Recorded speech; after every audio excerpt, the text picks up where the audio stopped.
नमस्कार, मैं हूं सत्यपाल और आप देख रहे हैं CWB हिंदी न्यूज। शक संवत 1947, विक्रम संवत 2082। आज पौष मास के कृष्ण पक्ष की तृतीया तिथि और दिन रविवार है। तदनुसार अंग्रेजी तारीख 7 दिसंबर सन 2025। आज 7 दिसंबर को सशस्त्र सेना झंडा दिवस है। यह दिन भारत के सैनिकों, दिग्गजों और शहीदों को सम्मानित करने के लिए मनाया जाता है। सबसे पहले आज की सुर्खियां। 31 दिसंबर तक कराएं रबी फसलों का बीमा, इतने रुपए देना होगा प्रीमियम और ये रहेगी बीमित राशि। दक्षिण हरियाणा के नारनौल में खिलाड़ियों के लिए खुशखबरी, यहां 13 एकड़ जमीन पर बनेगा नया खेल स्टेडियम। हरियाणा एसएससी ने सीटी रिजल्ट पर आपत्तियां मांगी, ग्रीवेंस कमेटी बनाई, 2 लिंक किए जारी, घोषित परिणाम में 50% अभ्यर्थी हुए पास। हरियाणा पुलिस विभाग में बढ़ेगी महिलाओं की भागीदारी, जल्द होगी 6000 नए पदों पर भर्ती। सोनीपत में पुलिस ने जरूरतमंदों को बांटे कंबल, कड़ाके की ठंड में बेघर और लाचार लोगों को दी मदद, डीजीपी ने की थी अपील। संसद में सांसद दीपेंद्र हुड्डा ने उठाया टोल का मुद्दा, बोले हरियाणा में सबसे अधिक वसूली, 2 टोल के बीच की दूरी 45 किलोमीटर से भी कम। भारत में बनेगा दुनिया का सबसे लंबा इलेक्ट्रिक हाईवे, बीच रास्ते में बैटरी खत्म होने की चिंता से मिलेगा छुटकारा।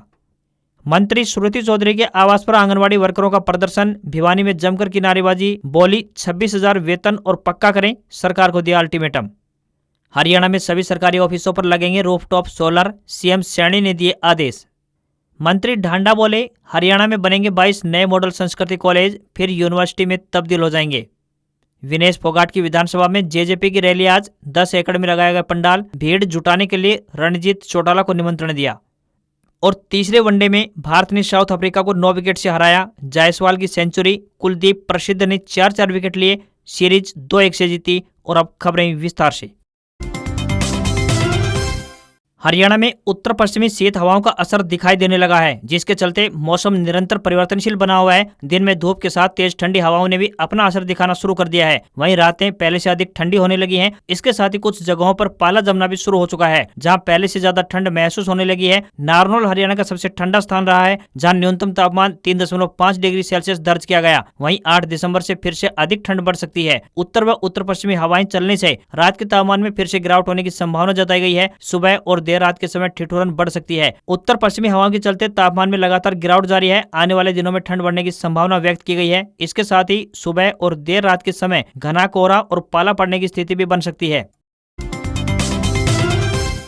रोहतक से सांसद दीपेंद्र सिंह हुड्डा ने संसद में हरियाणा के टोल का मुद्दा उठाया। हुड्डा ने कहा कि हरियाणा में सबसे अधिक टोल वसूली हो रही है। प्रति व्यक्ति टोल 91 रुपए 71 पैसे देश में सबसे अधिक हरियाणा में है। जबकि गुजरात की बात करें तो हरियाणा से 3 गुना बड़ा गुजरात है, लेकिन टोल कम है। सांसद दीपेंद्र हुड्डा ने कहा कि गुजरात में टोटल टोलों की संख्या 62 है, जबकि हरियाणा के अंदर टोटल टोल 75 है। नियमानुसार नेशनल हाईवे पर 2 टोल प्लाजा के बीच न्यूनतम दूरी 60 किलोमीटर होनी चाहिए, लेकिन हरियाणा अकेला प्रदेश है जहाँ 2 टोल के बीच की दूरी का औसतन देश में सबसे कम यानी 45 किलोमीटर है, जबकि किसी और प्रदेश में ऐसा नहीं है। हरियाणा के लोगों को लूटने का प्रयास किया जा रहा है।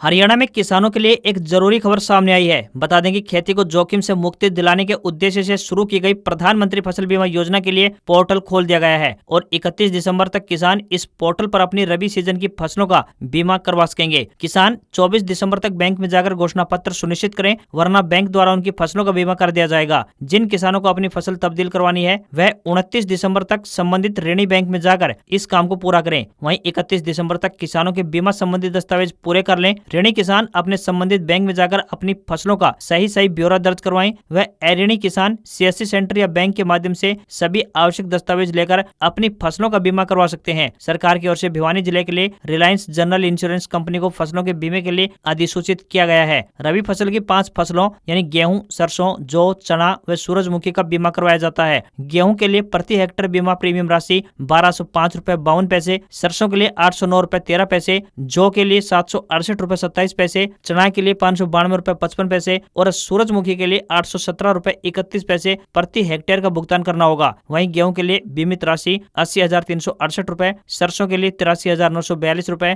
जौ के लिए 51,218 रुपए, चना के लिए 39,503 रुपए व सूरजमुखी के लिए 54,487 रुपए मिलती है। हरियाणा में महिलाओं के लिए एक अच्छी खबर सामने आई है। महिला सुरक्षा को सुदृढ़ करने के लिए सरकार ने पुलिस विभाग में महिलाओं की हिस्सेदारी बढ़ाने का फैसला लिया है। मुख्यमंत्री नायब सिंह सैनी ने घोषणा करते हुए कहा कि हरियाणा पुलिस विभाग में अब महिला बल की हिस्सेदारी 15% से बढ़ाकर 25% की जाएगी। सीएम नायब सिंह सैनी ने बताया कि इसके लिए जल्द ही 6000 पदों पर नई पुलिस भर्ती भी होगी। इसमें से 1250 पद केवल महिलाओं के लिए आरक्षित होंगे। इस कदम से प्रदेश में महिला सुरक्षा व्यवस्था को और अधिक बेहतर बनाने में मदद मिल पाएगी। महिलाओं की सुरक्षा के लिए 7 नए महिला पुलिस थाने भी बनाए जाएंगे। वर्तमान में 33 महिला पुलिस थाने हैं। महिला हेल्प डेस्क व फील्ड में बड़ी तैनाती ने महिलाओं की पुलिस तक पहुंच को और आसान बनाया है, जिससे कि शिकायतों के निपटान में तेजी आई है। वहीं सड़क सुरक्षा के संबंध में मुख्यमंत्री ने तेज रफ्तार और लापरवाही से ड्राइविंग करने वालों पर रोक लगाने के लिए गुरुग्राम, फरीदाबाद और हिसार के साथ अब पंचकुला में भी स्पीड राडार नेटवर्क का विस्तार करने के निर्देश जारी किए हैं। यह व्यवस्था चंडीगढ़ की सफल ट्रैफिक प्रबंधन प्रणाली के मॉडल पर आधारित होगी। हरियाणा कर्मचारी चयन आयोग यानी HSSA की तरफ से आखिरकार ग्रुप सी पदों के लिए आयोजित CET 2025 का रिजल्ट घोषित कर दिया गया है। आयोग की तरफ से देर रात रिजल्ट जारी किया गया। यह परीक्षा 26 और 27 जुलाई को आयोजित की गई थी। इस परीक्षा में 8,12,000 अभ्यर्थी पास हुए हैं। तकरीबन 13,52,000 अभ्यर्थी ग्रुप सी की इस CET परीक्षा में शामिल हुए थे। मुख्यमंत्री नायब सिंह सैनी के कार्यकाल में ग्रुप सी पदों के लिए ये पहला CET आयोजित हुआ है। इस CET में तकरीबन 60% उम्मीदवार पास हुए हैं। हरियाणा के मुख्यमंत्री नायब सिंह सैनी की तरफ से सफल हुए अभ्यर्थियों बधाई एवं शुभकामनाएं दी गई। वह उन्होंने सभी उम्मीदवारों से कहा कि आपकी मेहनत और लगन रंग लाई है। आयोग के सचिव द्वारा पब्लिक नोटिस जारी कर कहा गया है कि यदि किसी अभ्यर्थी को इस रिजल्ट से संबंधित कोई शिकायत है तो उस शिकायत को ऑनलाइन एक लिंक पर क्लिक कर दर्ज करवाया जा सकता है। सचिव ने यह भी लिखा है कि इन शिकायतों का निपटारा करने के लिए एक शिकायत निवारण कमेटी का गठन किया गया है। यह कमेटी ऑनलाइन माध्यम से आने वाली शिकायतों का 4 हफ्ते में निपटारा कर देगी। सभी विभागों द्वारा 10 दिसंबर तक हरियाणा कर्मचारी चयन आयोग को ग्रुप सी के खाली पदों की जानकारी भेजने के भी निर्देश जारी किए हैं। क्लर्क के रिक्त पदों की जानकारी नहीं भेजी जाएगी। यदि भेजी गई है तो उसे वापस ले लिया गया है।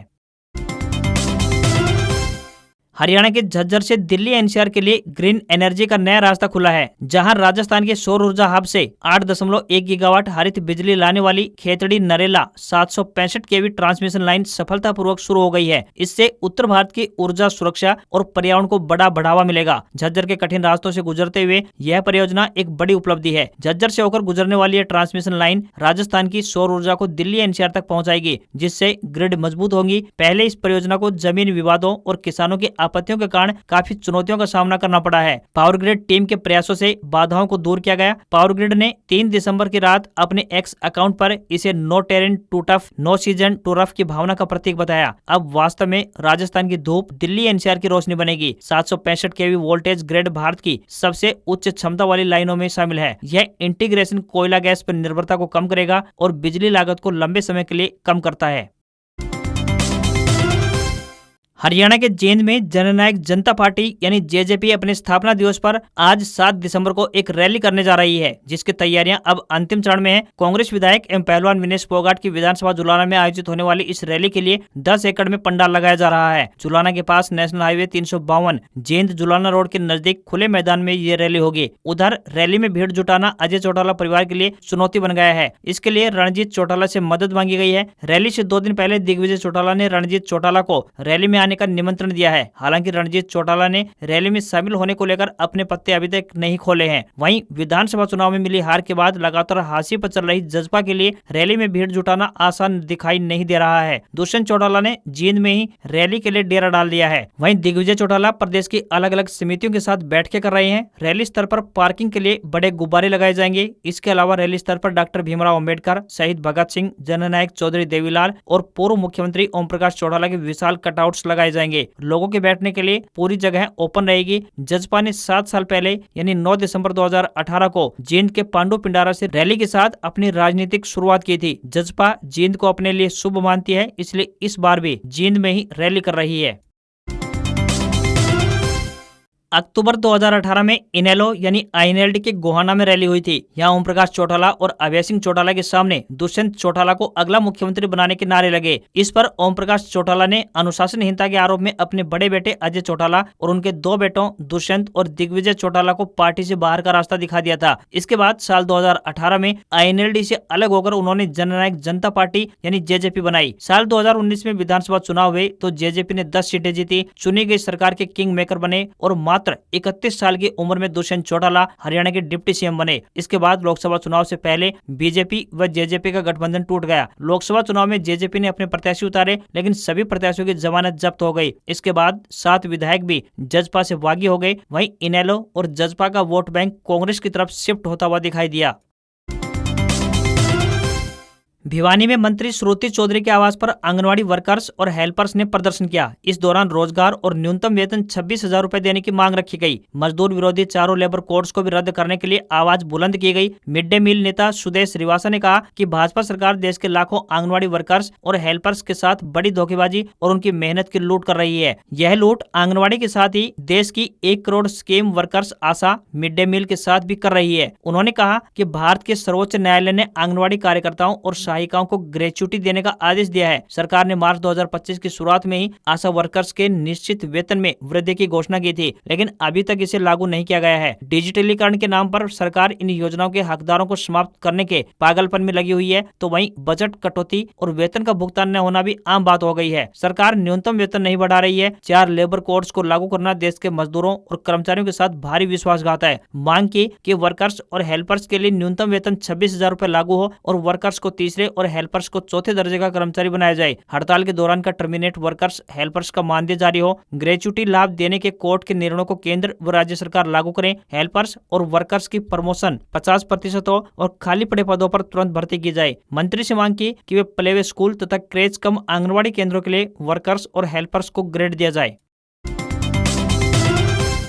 भारत में केंद्र सरकार ने इलेक्ट्रिक वाहनों की चार्जिंग समस्या को दूर करने के लिए नेशनल हाईवे फॉर ईवी यानी NHEV बनाने का निर्णय लिया है। यह ईवी हाईवे कॉरिडोर देश की राजधानी दिल्ली से शुरू होकर गुरुग्राम होते हुए राजस्थान की राजधानी जयपुर तक बनाया जाएगा। इस ई हाईवे कॉरिडोर पर बिना प्रदूषण के वाहन उड़ान भरते हुए नजर आएंगे और वाहनों को चार्ज करने की सुविधा भी कॉरिडोर पर ही उपलब्ध करवाई जाएगी। इसके साथ ही ईवी मालिकों को रास्ते में बैटरी खत्म होने या फिर चार्जिंग स्टेशन न मिलने की चिंता नहीं सताएगी। दिल्ली जयपुर ई हाईवे कॉरिडोर परियोजना का प्लान तैयार किया जा चुका है, जहां पर 3G एनर्जी स्टेशन स्थापित किए जाएंगे। यह एनर्जी हब ई हाईवे पर हर 10 किलोमीटर पर बनाया जाएगा, जहां पर ई वाहन चालक बिना रुकावट के लंबी दूरी तय कर सकेंगे। इन स्टेशनों पर सौर पैनल, पवन टरबाइन और हाइड्रोजन टेक्नोलॉजी का प्रयोग करके साइट पर ही बिजली पैदा करने के लिए डिजाइन किया गया है। फास्ट चार्जिंग के लिए यहाँ 200 किलोवाट से लेकर 500 किलोवाट तक के अल्ट्रा फास्ट चार्जर लगाए जाएंगे। ये चार्जर किसी भी इलेक्ट्रिक कार को 30 मिनट से भी कम समय में 100 से 200 किलोमीटर की रेंज चार्ज करने की सुविधा प्रदान करेंगे। ये स्टेशन 5G नेटवर्क,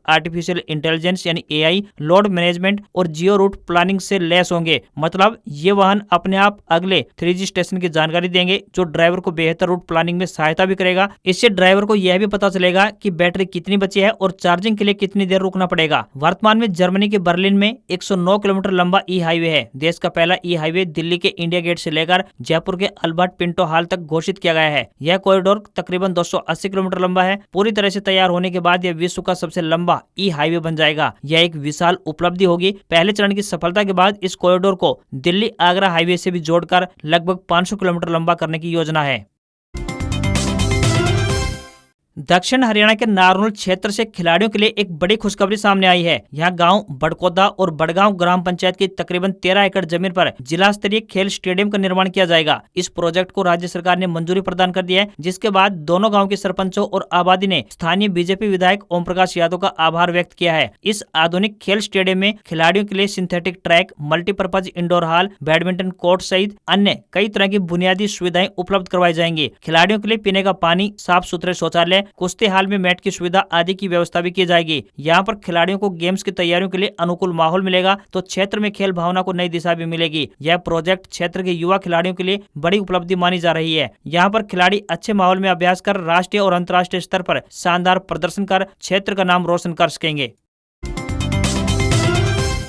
श्री गुरु गोविंद सिंह कॉलेज चंडीगढ़ द्वारा वरिष्ठ लैब अटेंडेंट के पदों पर भर्ती के लिए आवेदन मांगे गए हैं। इन पदों के लिए महिला व पुरुष दोनों वर्गों के उम्मीदवार आवेदन कर सकते हैं। जो भी उम्मीदवार इन पदों के लिए इच्छुक हैं, वे अपने आवेदन स्वयं जाकर या भारतीय डाक के माध्यम से भेज सकते हैं। इन पदों के लिए उम्मीदवार विज्ञान विषय सहित 12वीं पास होने चाहिए तथा उनके पास कंप्यूटर का कम से कम 80 घंटे का कोर्स होना चाहिए। आवेदन करने की अंतिम तिथि 9 दिसंबर है। उम्मीदवारों को 300 रुपए का आवेदन शुल्क का भुगतान बैंक ड्राफ्ट के रूप में करना होगा। सैलरी की बात करें तो 20,200 रुपए से लेकर 64,000 रुपए पर मंथ मिलेगी। अगर अगर आप भी हाल ही में नई गाड़ी लेने की प्लानिंग कर रहे हैं तो आज की ये खबर आपके लिए काम की हो सकती है। साल 2025 अब समाप्त होने वाला है। इस मौके पर कई कार कंपनियों की तरफ से ग्राहकों के लिए जबरदस्त डिस्काउंट का ऐलान किया गया है। हर साल जनवरी महीने में गाड़ी की कीमतों में वृद्धि हो जाती है। इसी वजह से दिसंबर महीने में अगर आप गाड़ी खरीदते हैं तो आपको अच्छे खासे डिस्काउंट का लाभ मिल जाएगा। कुछ मॉडल पर तो कंपनी सीधा सीधा 3 लाख रुपए तक का डिस्काउंट दे रही है। सबसे बड़ा डिस्काउंट अब की बार स्कोडा कोसाक पर दिया जा रहा है। कंपनी 3 लाख से ज्यादा का डिस्काउंट ऑफर कर रही है। इसमें 1 लीटर और 1.5 लीटर टर्बो पेट्रोल इंजन मिलता है। जीप कंपास पर भी बढ़िया ऑफर है। इसमें कंपनी 2.5 लाख रुपए तक का डिस्काउंट ऑफर कर रही है। वॉक्सवैगन टाइगून पर भी कंपनी की तरफ से 2 लाख रुपए तक का डिस्काउंट ऑफर किया जा रहा है। अगर आप छोटी एसयूवी लेने जा रहे हैं तो हुंडई एक्स्ट्रा पर आपको 85,000 रुपए तक का डिस्काउंट मिल जाएगा। यह कार पेट्रोल और सीएनजी दोनों विकल्पों पर उपलब्ध है। वहीं मारुति फ्रोंक्स भी 78,000 रुपए तक का डिस्काउंट उपलब्ध करवा रही है। अगर आप भी हाल ही में नई गाड़ी लेने जा रहे हैं तो आपके पास बेहतरीन मौका है। आप अच्छे खासे डिस्काउंट का लाभ उठा सकते हैं।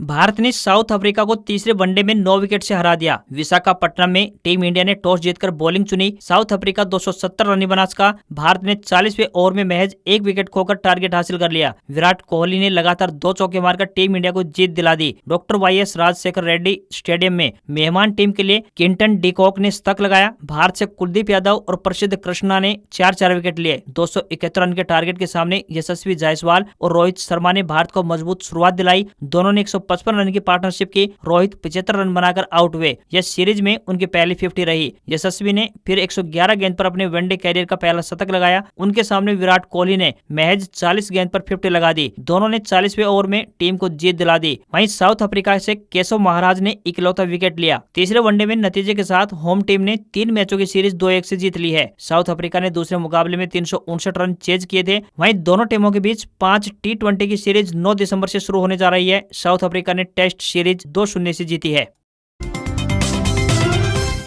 सोने चांदी के दाम में लगातार दूसरे हफ्ते तेजी देखने को मिली। 28 नवंबर को सोना 1,26,591 रुपए प्रति 10 ग्राम के स्तर पर था, जो अब यानी 5 दिसंबर तक 2,001 रुपए बढ़कर 1,28,592 रुपए पर पहुंच गया है। वहीं 17 अक्टूबर को सोना 1,30,874 रुपए प्रति 10 ग्राम के स्तर पर पहुंच गया था और यह उसकी उस समय की सबसे ऊंची कीमत भी है। इस हफ्ते चांदी में भी बड़ी बढ़त देखने को मिली है। पिछले हफ्ते के आखिरी कारोबारी दिन यानी 28 नवंबर को 1 किलोग्राम चांदी की कीमत 1,64,359 रुपए थी, जो इस हफ्ते के आखिरी कारोबारी दिन यानी 5 दिसंबर तक 13,851 रुपए बढ़कर 1,78,210 रुपए प्रति किलोग्राम के स्तर पर पहुंच गई है, जो इसकी सबसे ऊंची कीमत भी है। इस साल अब तक सोने की कीमत 52,430 रुपए यानी 69% तक बढ़ चुकी है, तो चांदी का भाव भी इस दौरान 92,193 रुपए यानी 107% तक बढ़ चुका है। 31 दिसंबर 2024 को 1 किलोग्राम चांदी की कीमत 86,017 रुपए थी, जो कि अब 1,78,210 रुपए प्रति किलोग्राम के स्तर पर पहुंच गई है। आज खबरों में बस इतना ही। देखते रहिए आपका अपना हरियाणा का सबसे बेहतरीन news channel CWB Hindi news. नमस्कार। इसी आशा के साथ